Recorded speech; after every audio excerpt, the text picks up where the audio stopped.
Então, hoje a gente vai ver brevemente alguns exemplos de práticas educativas para sustentabilidade. Existem inúmeras opções, claro, né? Eu vou citar aqui alguns exemplos, algumas situações que podem servir de inspiração para vocês. E depois vocês também terão essa missão de procurar novas fontes, procurar outras alternativas dentro desse contexto, né, de como praticar, né, como criar um projeto de práticas educativas para sustentabilidade. Uma coisa que a gente sempre tem que ter em mente quando estamos pensando, elaborando uma proposta de prática educativa para sustentabilidade é o cone de experiências de Edgar Dale. Por que isso é importante? Porque as práticas elas são mais efetivas quando elas são mais práticas, né? Acho que por isso até que o nome é Práticas Educativas para Sustentabilidade. Quanto mais teoria tiver, menor é a absorção de informação por parte do público. Quanto mais envolvimento o público tiver com a atividade, maior vai ser a absorção daquele conhecimento, a sensibilização e a conscientização com relação àquele tema. Então, muitas vezes a educação ambiental ela é feita com um uso intensivo de cartazes, cartilhas, folders, né? E em geral eles não são muito eficientes, tá? Uma coisa também que é comum e que não é indicado, né, na práticas educativas para sustentabilidade é fazer aquelas cartilhas do certo ou errado, né? Acho que muitas prefeituras têm esse hábito de usar esse tipo de tática, né, para tentar conscientizar as pessoas, que na verdade isso não é a forma mais eficiente de abordar os temas ambientais. Então, quando se usa só texto, só símbolos verbais, a comunicação ela é muito menos eficiente. Se a gente associa ao conteúdo, né, aos símbolos verbais, também símbolos visuais, imagens, figuras, a absorção do conhecimento é um pouco maior. Informação que a gente pode ouvir, como rádio, é um pouco maior. Televisão, que dá o estímulo visual e o auditivo. A absorção de informação, né, o quanto a gente retém daquela informação recebida é um pouco maior. Se a gente é exposto diretamente ao fato, como visitar algum lugar, visitar algum rio poluído, por exemplo, ou visitar uma estação de tratamento de água, ou visitar algum aterro de resíduos sólidos, né? A absorção de informação é um pouco maior pela exposição à situação. Tanto por recursos audiovisuais, né, filmar uma estação de tratamento para repassar para as pessoas, e a excursão, que é quando a pessoa mesmo vai lá e visita o local e tem esse contato direto com o local, é uma absorção de informação ainda maior. Né? A retenção daquele conteúdo, a sensibilização com relação àquele tema se torna maior. Dramatização, que aí junta, né, vários sentidos, né, junta as expressões do rosto, tato, os gestos, o auditivo, a fala, então, e o visual, que utiliza todos os sentidos, né, dentro daquela situação, dramatizando uma situação, né, ela é uma forma efetiva de retenção da informação, simulações de situações reais, né? Obviamente é mais do que a dramatização, né? Porque a dramatização ainda tem aquela questão de que pode ser do imaginário e tudo mais, e quando é uma simulação a gente já tem aquela impressão de isso está acontecendo mesmo, isso é real. E a experiência direta, né? A experiência direta, na verdade, é a forma mais efetiva de conscientizar as pessoas, de sensibilizar as pessoas sobre o problema. Como, por exemplo, um mutirão de limpeza de praia. Tá? Se eu botar a pessoa para limpar a praia, ela vai ver, né, aquele palito de picolé que eu deixei ali, né, o que sabe, alguém vai ter que ir lá juntar, alguém vai... Ou a praia fica suja por causa de várias pessoas fazendo um pequeno gesto que acredita ser insignificante, né? Então essa experiência direta, ela é muito mais significativa. mutirão de limpeza de praia, mutirão de limpeza de rios, essas situações que as pessoas vivenciam determinada situação, elas são muito mais efetivas, né? Em geral, né, essas situações, como por exemplo, colocar as pessoas com uma experiência direta, né? Eu falei experiência direta, assim, mais no contexto urbano, né? Mas pode ser também a visitação a uma unidade de conservação, uma coisa assim que te dá aquela experiência de contato, né? Tem um programa do Ministério do Meio Ambiente que é de voluntariado nas unidades de conservação, então isso é uma experiência que te dá uma vivência de como as coisas acontecem, qual é que trabalho dá manter uma unidade de conservação, manter a fiscalização, manter a limpeza das trilhas e tudo mais. Então isso acaba dando uma experiência maior para as pessoas envolvidas.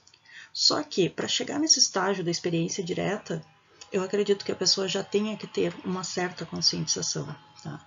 Não é possível eu pegar alguma pessoa na rua e colocar ela para fazer uma simulação, uma experiência direta num salto, assim, né? Então a gente precisa de alguma forma atingir aquela pessoa, abordar aquela pessoa e começar a fazer aquela pessoa pensar naquele tema, para depois entrar nessas práticas mais aprofundadas. E nesse sentido, alguns documentários, por exemplo, aqui falando do tema resíduos sólidos, né, o documentário Lixo Extraordinário, né, ele é um documentário que mostra, que expõe essa situação do lixo, dos resíduos sólidos e a problemática dos resíduos sólidos, né, nos espaços urbanos. Outra forma de abordar as pessoas, assim, dessa abordagem inicial para as pessoas, são palestras.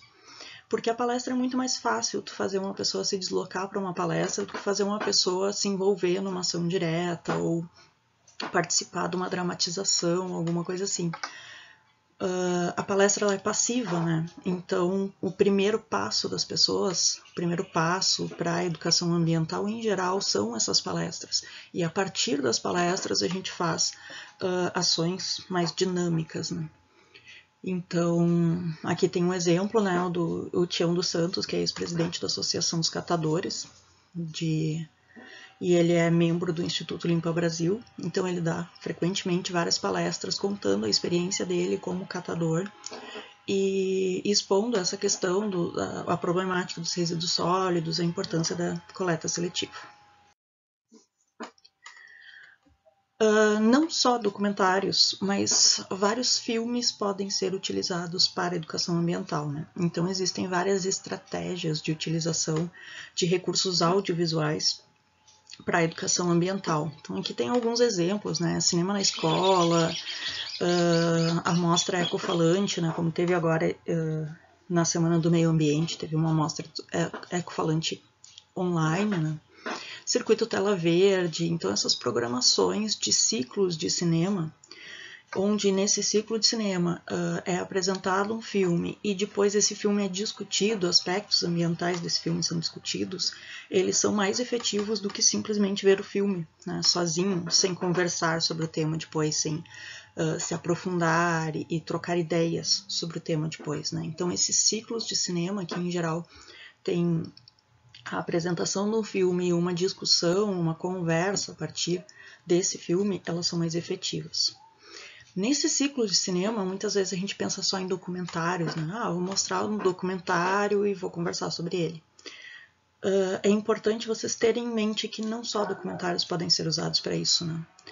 Eu realizei aqui um ciclo de cinema aqui em Sananduva, para citar como exemplo, com desenhos animados, né? Filmes de desenhos animados.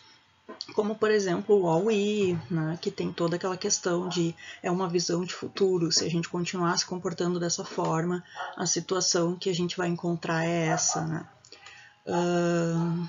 O Lorax também é uma situação, assim, um imaginário, uma ideia de futuro, de como seria o futuro diante desse cenário que a gente tem agora.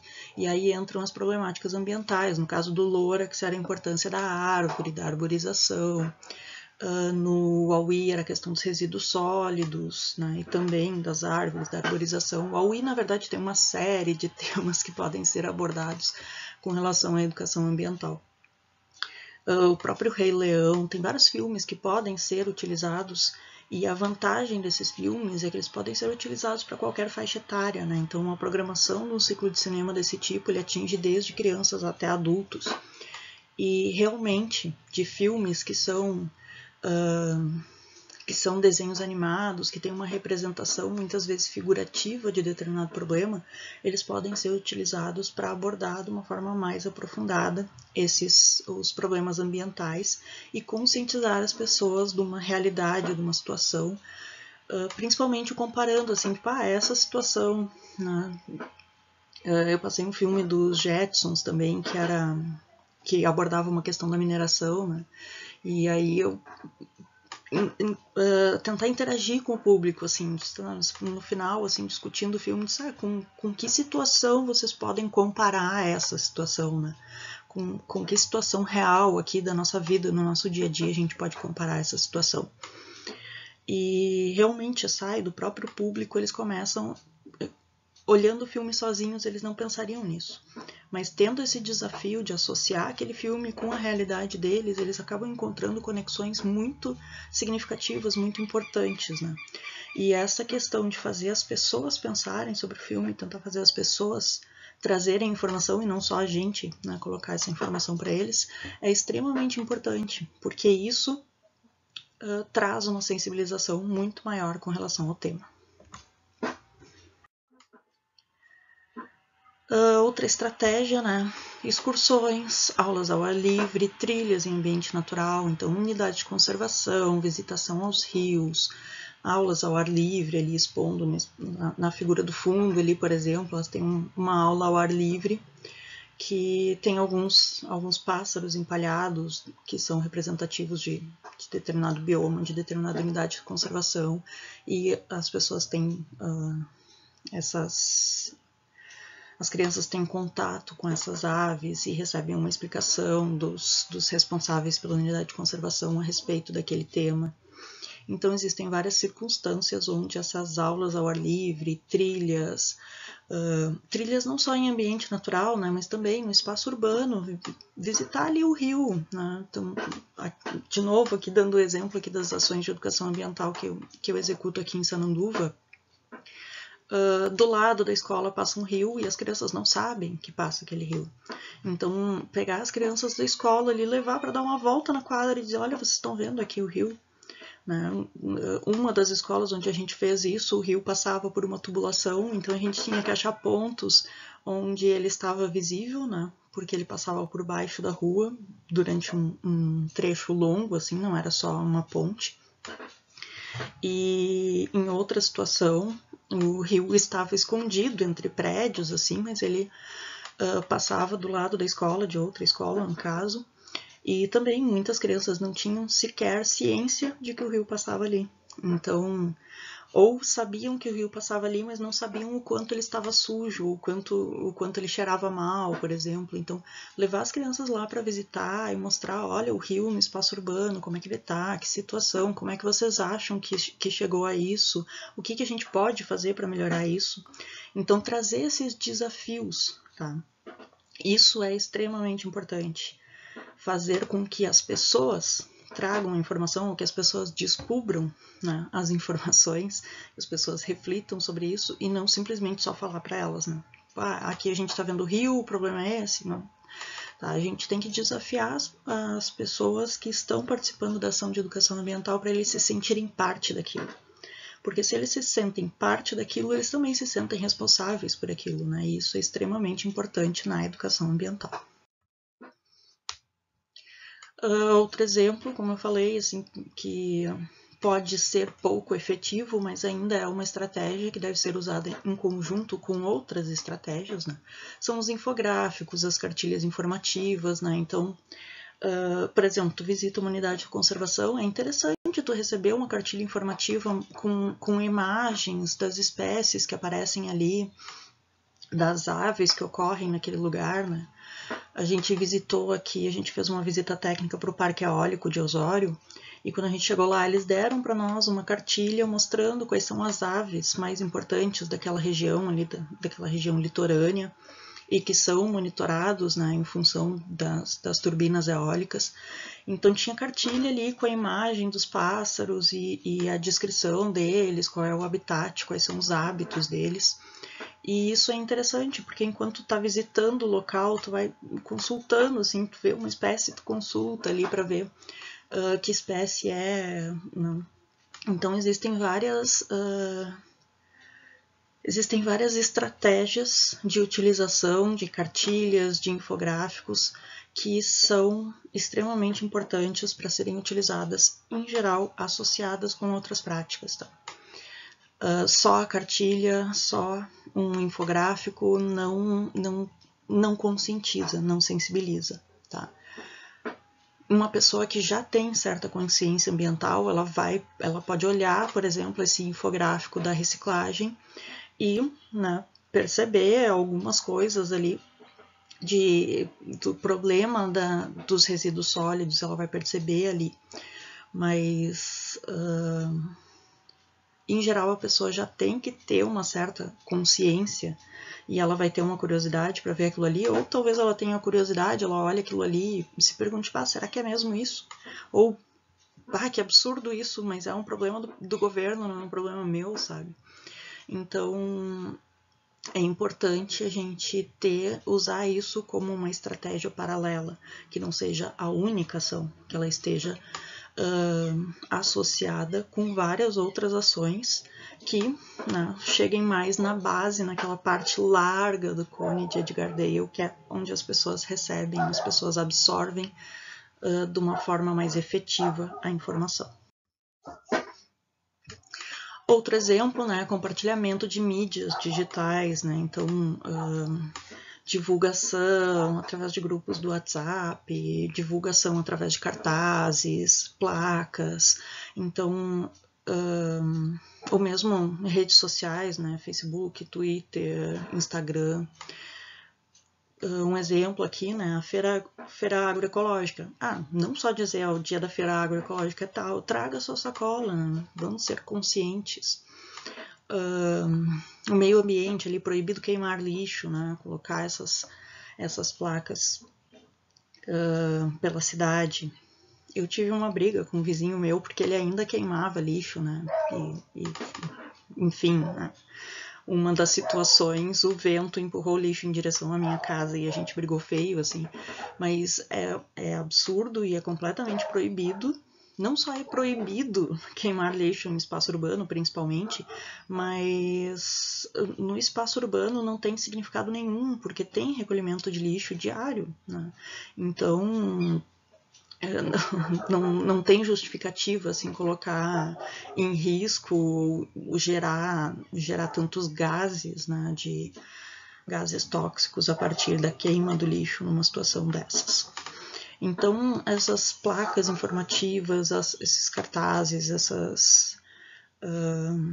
essas mídias digitais, né, essas imagens de compartilhamento, o grupo, a Feira Agroecológica faz a divulgação ali pelo Facebook, hoje é dia de feira, né, associa com outras questões, traga sua sacola, fala da importância de comprar direto do produtor, o quanto isso diminui a sua pegada de carbono. Então, vai dando informações, assim, nesse caso, assim, o compartilhamento de mídias digitais, as placas, cartazes, eles são sucintos, eles têm pouca informação, tem uma ilustração ali para te chamar a atenção, tem pouca informação e vai jogando, assim, a conta-gotas, vários conteúdos que são significativos para a educação ambiental. Outro exemplo, né, plantio de mudas, né, que é uma prática, uma experiência direta, reaproveitamento de materiais. Então, aqui como exemplo tem uns canteiros, hortas, né, feitas numa escola, né, uma EMEI, uma escola municipal de educação infantil de Porto Alegre, que ganhou prêmios até por essa ação, né, eles usaram só através de reaproveitamento de materiais, demarcando canteiros, marcando, né, usando CDs e palitos para identificar as plantas, né? Ali eu botei só a identificação da horta, né? Mas identificar quais foram as plantas plantadas. E isso não necessariamente ocorre só em escolas, tá? No Brasil essa prática não é muito comum, mas vários outros locais têm essa situação de transformar, por exemplo, um terreno baldio, né? Um terreno que está semi-abandonado, num bairro, numa área residencial, não, um terreno que não está ocupado, ser utilizado para uma horta comunitária. Então as pessoas limpam aquele terreno, começam a plantar ali hortaliças e tudo, e todo mundo vai lá e todo mundo pode ir lá e colher uma alface, todo mundo pode ir lá e regar a planta. Então é uma horta comunitária. As pessoas do entorno ali cuidam, né? Então mantém o terreno limpo, né? Mantém a área, aquela área residencial livre de problemas com animais, essas pragas urbanas, com um problema de segurança pública às vezes, né? Por se formar um mato que pode ser usado para esconderijo assim, de pessoas de mau caráter e coisa e tal. Então é comum, né, em vários locais essa estratégia de utilizar terrenos que estão abandonados ou que não estão em uso dentro de um espaço urbano e utilizar eles para uma horta comunitária.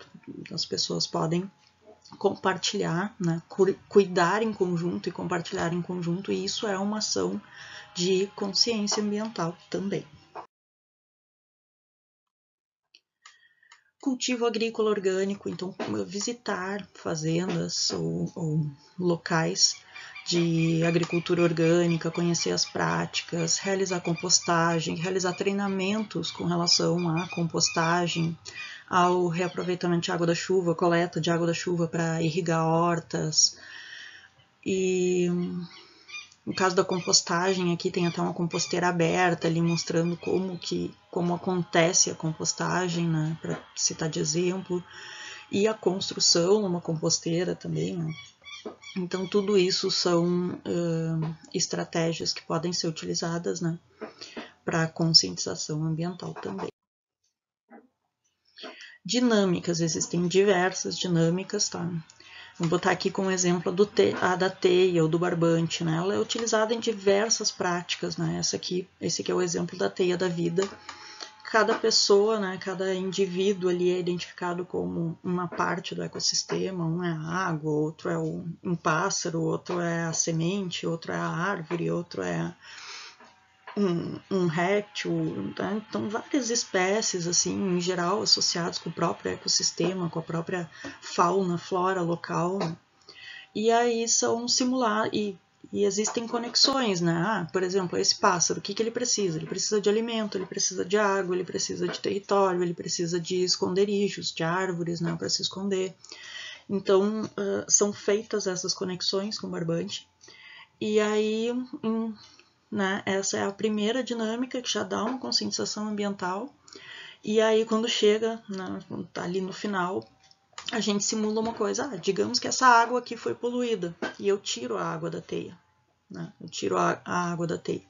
E aí cai o barbante da água. Se cai o barbante da água, né, todos aqueles animais que dependem da água vai cair o barbante também. Não tô dando o exemplo da água que é mais drástico assim, né, mas poderia ser qualquer situação, né? Tipo, eu tirei essa ave aqui, foi extinta, né? Então ela parou de espalhar sementes. Se ela parou de espalhar sementes, essa árvore começou, né, deixou de se desenvolver, deixou de se espalhar, e aí gera toda essa cadeia assim de quem é atingido por essa pequena ação, esse pequeno indivíduo que foi tirado da teia, né? E aí bagunça toda a teia e isso dá uma impressão muito forte de como todo mundo é importante dentro do sistema, né? Como não é o homem que controla tudo, como não é a humanidade que controla tudo, como a gente gosta de sentir, de perceber, né?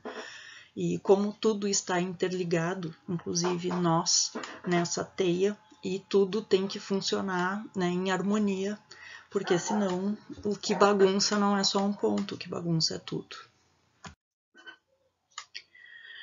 Outro exemplo aqui são as práticas, né, a realização de mutirões, de dinâmicas, de experiências diretas, né, plantio de árvores em APPs, por exemplo, mutirões para limpeza de trilhas em unidade de conservação, para demarcação de trilhas, que é a situação ali, né, eles estão demarcando uma trilha para as pessoas não saírem da trilha, entrarem na mata, na parte que é para ser mais preservada, né, então unidades de conservação, ele tem uma trilha ali que deve ser seguida, que é a área de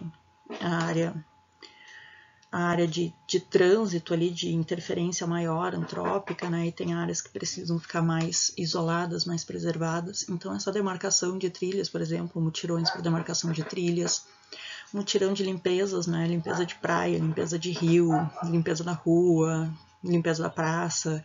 Então, esses mutirões também são experiências, né, de intervenção direta que trazem, né, uma conscientização ambiental mais significativa. Até com relação ao anterior ainda ali do plantio de árvores, aqui em Sananduva eles estão com uma proposta assim dentro do Conselho do Meio Ambiente que eu achei bem interessante, que é uma árvore por criança, né? A cada criança nova que nasce aqui no município, eles dão uma muda de árvore, né, para a família dessa criança, para ele plantar. Então fica a ideia é passar aquela significação assim de essa árvore foi plantada quando você nasceu, sabe? E, bom, tem algumas ressalvas com relação a isso, né? Bom, se a árvore morrer, a família pode... Talvez a família não tenha onde plantar a árvore. Bom, existem várias circunstâncias, né? Essa questão da família não ter onde plantar a árvore foi uma coisa que eu levantei e colocaram como proposta, né? Que nesse caso a prefeitura plantaria a árvore, mas... então, é uma ideia, assim, de conscientização ambiental, né? De associar a vida humana à vida, à árvore, ao natural, né? Então, também uma proposta, assim, de educação ambiental também, né? Tem sua significância, tem sua... possibilidade de gincanas, caça ao tesouro, isso também é um tipo de intervenção direta, né? Como, por exemplo, fazer uma gincana de as crianças irem para determinada praça ou determinada área, unidade de conservação, uma área natural dentro do bairro, né? Uma área verde, e ter alguns desafios, né? Tem que achar uma pena, tem que achar uma semente espalhada pelo vento, pegar 100 amostras de determinada coisa, né? 100 amostras de pedra, 100 amostras de... Então, vários desafios, né, que as crianças, as pessoas têm que realizar, né? Então, tipo uma gincana no ambiente natural, né? E das gincanas aqui também tem outro exemplo, né? De gota em gota, em um dia lá se vão 60 litros de água. Quem sou eu? Né?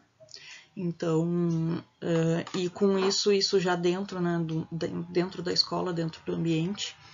E aí essa pista leva para outra, e essa outra leva para outra, e assim vai indo, né?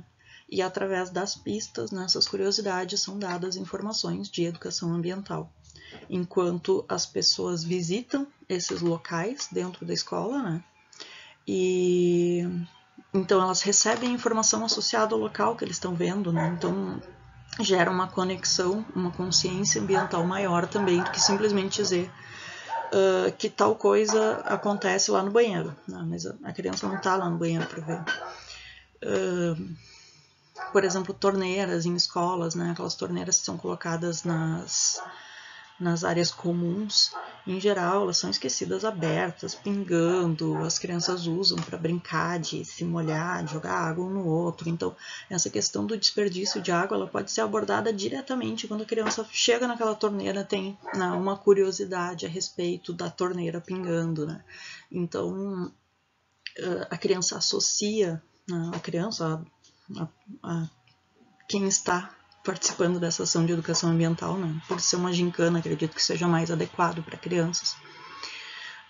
Ela associa aquele fato, aquele local com aquela informação. Então, isso acaba trazendo uma ligação mais direta de atitudes e responsabilidades. Várias ações de incentivo à coleta seletiva, né? Então, com pontos de entrega voluntária, né? Nesse caso aqui, ainda aproveitar um local abandonado, nesse caso do PEV, aqui o ponto de entrega voluntária, né? Um local abandonado que pode ser utilizado para um ponto de entrega voluntária, né? De resíduos sólidos. Nesse caso aqui está papel, plástico, vidro, metal, né? Mas é muito importante ter pontos de coleta também de lixo eletrônico, de pilhas, lâmpadas, porque isso muitas vezes as pessoas não sabem o destino correto para dar. E pode dizer, a loja tem responsabilidade de recolher. Só que muitas vezes, eu comprei um celular numa loja que não existe mais. Tá? E aí o celular é de determinada marca e na loja onde eu estou comprando é outra marca e eu acho que aquela loja não vai recolher, entendeu? Então, existe muita insegurança com relação a isso, essa questão da logística reversa, e talvez esses pontos de entrega voluntária auxiliem nesse tipo de questão.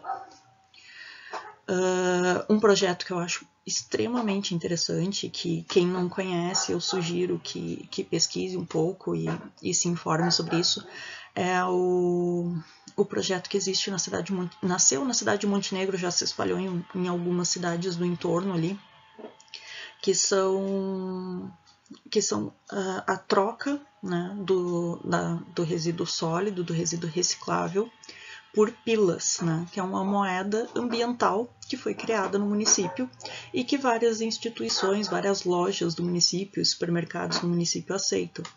Então, por exemplo, se eu levar 1 quilo de latinha de alumínio lá, eu ganho 3 ecopilas. Né? Então, junta ali, aí tem o dia da campanha, tu leva lá os teus resíduos, eles pesam, né? Papelão, jornal, dá 1 ecopila, PET, 1 ecopila, tá? Então eles pegam todo esse lixo que é entregue num ponto de entrega voluntária, só que há uma pessoa nesse ponto de entrega que pesa aquele material e te dá essa nota ambiental, que é o ecopila, que pode ser utilizada em diversas lojas do município.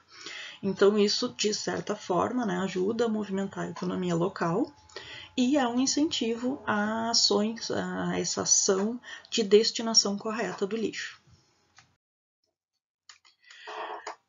Campanhas de recolhimento, como por exemplo, campanhas de recolhimento de latinhas, é bem comum, né? Porque a latinha de alumínio é o resíduo sólido que mais vale, mas as campanhas de recolhimento de tampas de garrafa PET, elas estão sendo muito efetivas assim, nessa questão, porque é uma coisa que as pessoas produzem muito em suas casas, as pessoas consomem muito, né? Independente de se está consumindo leite, né? Que a Tetra Pak também tem a tampinha de plástico, se está consumindo refrigerante, se está consumindo água, produtos de limpeza, tudo tem essa tampinha, né? E essa tampinha, por ser um plástico mais denso do que o PET, ela tem um valor diferenciado, pesa mais também. Então, essas campanhas de recolhimento, elas são bem efetivas, né? Dão uma certa conscientização ambiental e também podem ser revertidas em verba, financiamento para algumas campanhas, né? O exemplo da horta, né? Hortas comunitárias ou hortas escolares.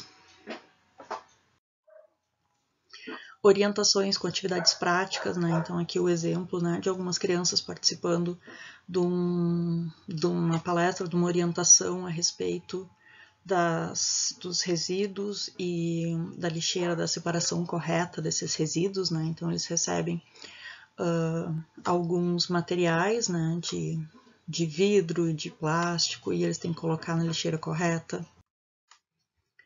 Declamações, contação de histórias, isso é extremamente interessante para a educação infantil. E mesmo assim, em feiras do livro, podem ser feitas ações de educação ambiental bem efetivas nessa questão da contação de histórias, da encenação, da teatralidade, passando uma mensagem ambiental, né? Então aqui tem um exemplo, por exemplo, um poema que é a história da planta, né? E fala da raiz, do caule, da folha, da flor, do fruto. Então, essa contação de histórias também passa informação, passa uma certa conscientização ambiental. Jogos. Existem milhares, centenas de jogos de tabuleiro que são utilizados para educação ambiental. Alguns são vendidos comercialmente, alguns são criados, né?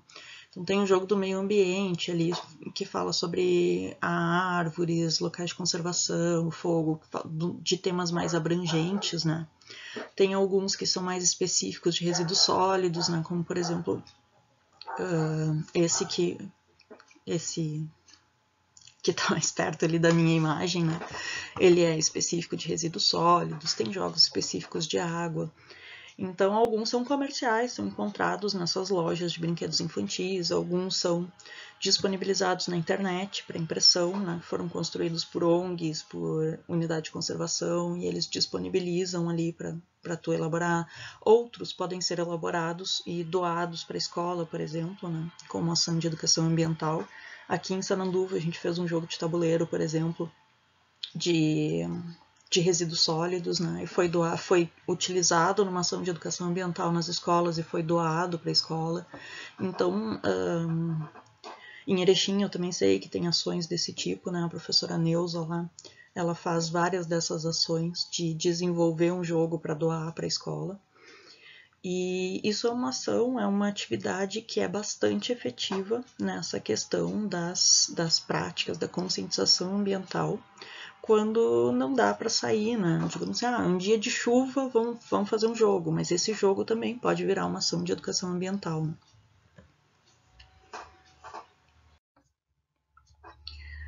Outros exemplos de jogos, né? Dominós de pergunta e resposta. Então, cada peça tem uma imagem, uma pergunta, e são associados, né? Os jogos que associam, que estão diretamente relacionados às características daquele local, né? Como ali, sua construção permitiu origem e crescimento do município. Tá? Nesse caso, né, no caso desse município, foi a linha férrea. A partir da linha férrea, o município se desenvolveu. Então, o jogo, o dominó é de perguntas e respostas. Tem que ler a pergunta e encaixar a peça correspondente, né, a imagem correspondente à resposta. E nessa imagem vai ter outra pergunta, né? Encaixei ali a resposta, que é a linha férrea. E a próxima pergunta é: além de ser um recurso essencial para a vida, é divisor do nosso município e do nosso estado? Caso era o rio, então coloca ali a peça do rio, aparece outra pergunta e assim sucessivamente, né, com imagens do município representando aquelas características ambientais, aquelas feições. O exemplo também do quebra-cabeça, né, um quebra-cabeça feito com uma fotografia aérea do município ou com uma imagem de satélite do município.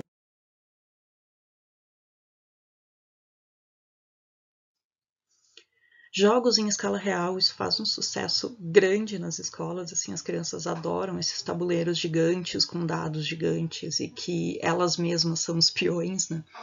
E são práticas também bem efetivas, assim, de educação ambiental, então são praticamente jogos de tabuleiro, mas em uma escala maior, para que as próprias crianças andem sobre o tabuleiro, né? E com isso elas participem do jogo, elas se sintam mais participativas no jogo e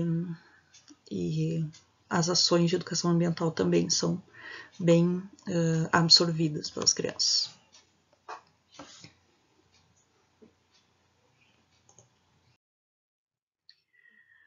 Outros exemplos também de jogos, né? Bingo do meio ambiente, jogo da memória, né? Esse jogo da memória que está aqui exemplificado é da Unidade de Conservação, então tem vários animais, espécies de plantas, árvores, frutos que são conservados naquele local, né? Que são encontrados naquele local.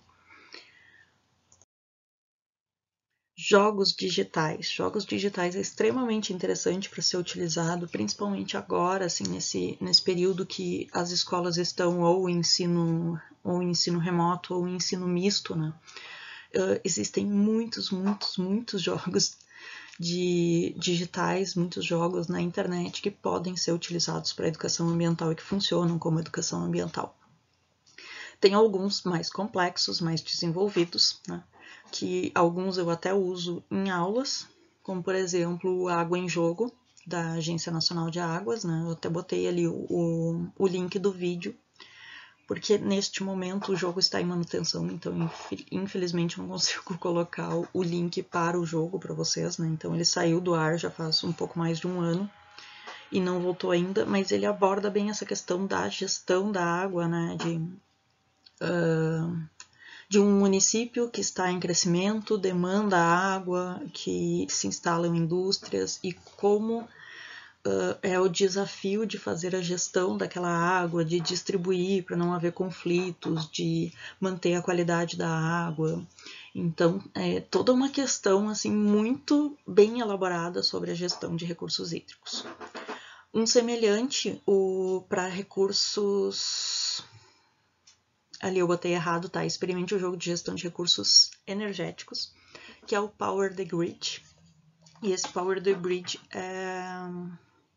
ele é um jogo de gestão da energia. Então, tu tem que equilibrar o abastecimento de energia também no município em crescimento, tem que equilibrar o desenvolvimento daquele município com a geração de energia, com a sustentabilidade dos recursos energéticos utilizados, né, com a disponibilidade de água, quando tu constrói uma hidrelétrica, diminui o fluxo da água. Então tem várias questões assim que tu joga, né, vai jogando, só tem a questão de que ele tá em inglês, tá? Mas...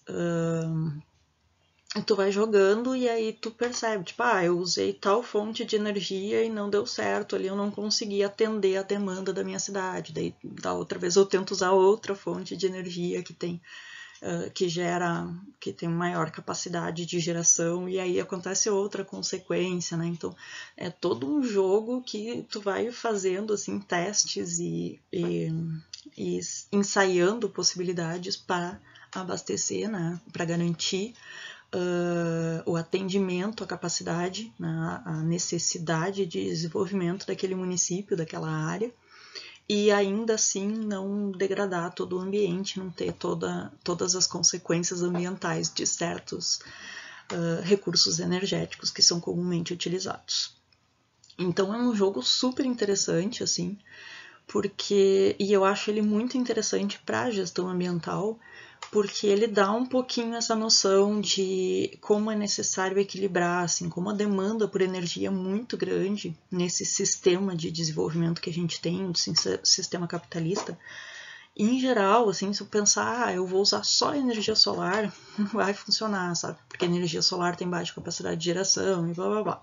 Então, ele dá essa noção de qual a capacidade de geração de cada um, quais são as consequências de cada um, então tu consegue perceber algumas consequências de determinadas fontes de energia utilizadas, né?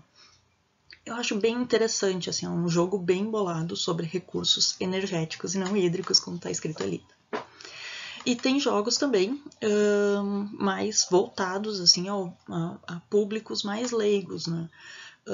Tem jogos interativos, como por exemplo aqueles ali que as crianças estão usando ali no touchscreen, onde eles podem fazer determinadas ações, jogo da coleta seletiva, então esses jogos bem simplesinhos assim que aparecem na internet, vai passando uma esteira ali com vários resíduos, tem que colocar na lixeira certa.